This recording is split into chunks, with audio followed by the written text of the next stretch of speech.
Apollo, god of light, the sun, the laurel wreath for some reason, the raven, and the bow and arrow. But most of these things he didn't even create himself, or he just shares with another god. So I'm just going to say he's the god of the sun. Apollo in my text is described as a beardless, athletic youth. I don't understand why beardless is so important, but whatever. Another interesting fact is when Zeus's wife Hera found out that Apollo's mother Leto was pregnant, Hera apparently owned a lot of land and said that Leto could not give birth on it, but Leto found a loophole. The island of Delos was a floating island, which I guess doesn't count as land. So Apollo and Artemis were born, but Artemis was first, which is always mentioned, but I don't really see why it's important.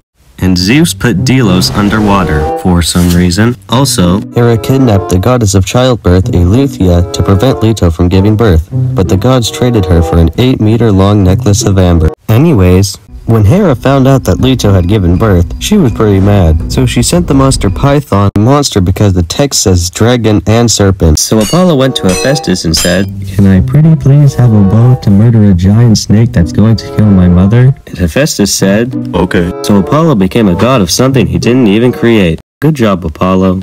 So Apollo killed Python and became the choir director of the 9 Muses? I don't know, that's what it says here. Apollo also became the god of music and poetry, and the oracle of Delphi. Delphi? I don't even care. Anyways, when Apollo was watching over some cows, his little brother Hermes stole a few of them. He brought them to a cave where there was also a turtle. Then he decided to brutally murder them. Good job, Hermes. But anyways, Hermes created the lyre with some cow intestines and the shell of a turtle. Apollo saw the instrument and traded it for a few cows. So, for the second time, Apollo became the god of something he didn't even create. Good job, Apollo. After all of this, Apollo became god of the sun and rode the sun chariot around the world. The end. Also, hymns sung to Apollo were called paeans. Who knew?